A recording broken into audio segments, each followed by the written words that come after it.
What makes a movie timeless? Is it stunning visuals, massive budgets, or is it something deeper, something that cuts through generations, cultures, and technology? Today, we're exploring 12 Angry Men, a simple black and white film from 1957 that feels more urgent today than ever before. Welcome to Nerd Lounge. Let's dive in. 12 Angry Men is a courtroom drama, but not the kind you might expect. There's no dramatic trial, no shocking new evidence, no last-minute confessions. Instead, the entire film takes place almost entirely inside a single jury room. 12 ordinary men must decide the fate of an 18-year-old boy accused of murder. The verdict must be unanimous, guilty or not guilty. And if found guilty, the boy will face the death penalty. At the start, it seems like an open and shut case. 11 jurors quickly vote guilty. Only one, juror number 8, played by Henry Fonda, refuses to rush to judgment. And that small act of doubt begins to unravel everything. What makes this story so gripping isn't the action, it's the simplicity. There are no car chases, no CGI effects, no sweeping scores. It's 12 men talking in a hot, cramped room. That's it. But within that simplicity, director Sidney Lumet crafts unbearable tension. The film forces us to confront how we form opinions, and how easily those opinions can be wrong. Each juror brings their own biases, fears, and baggage into the room. They're not just judging the boy on trial. They're wrestling with themselves. The dialogue is sharp, deliberate. Every line matters. No grandstanding speeches, no wasted words. The drama unfolds naturally, like a real conversation, messy, emotional, uncomfortable. And yet, despite the chaos, every character is distinct. Without needing backstories or flashbacks, we know who these men are, their values, their fears, their weaknesses, just through what they say and how they say it. Visually, 12 Angry Men is a masterclass in directing.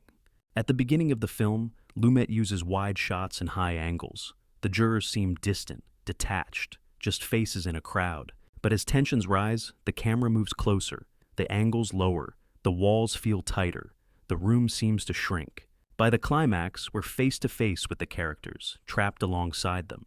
The cinematography mirrors the psychological pressure, pulling us deeper into the story without us even noticing. Even the lighting changes. As arguments heat up, the room gets darker, the shadows sharper. It's subtle, but it adds a feeling of claustrophobia, of moral suffocation. Lumet used every tool he had, camera movement, framing, lighting, to turn one static room into a pressure cooker. Each juror in the room represents more than just a personality. They symbolize the many forces that shape human decision-making.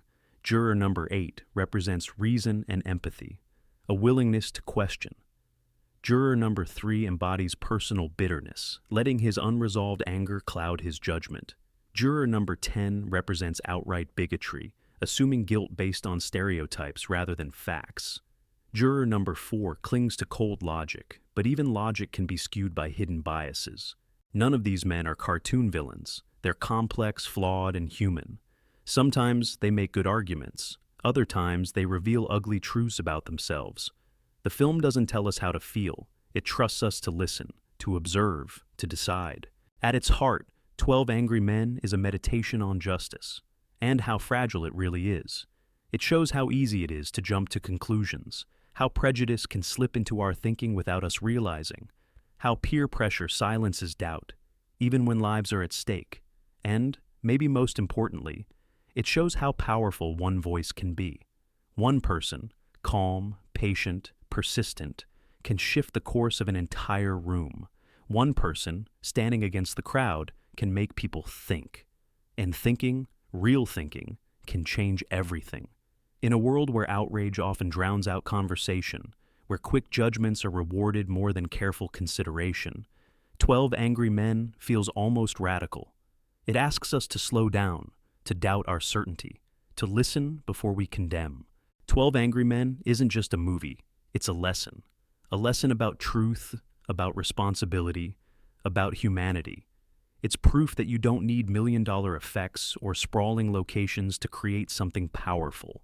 All you need is a room full of people, and the willingness to ask, what if we're wrong?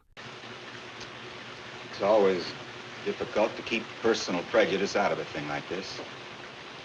Wherever you run into it, prejudice always obscures the truth.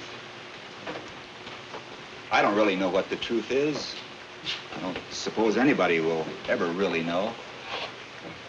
9 of us now seem to feel that the defendant is innocent.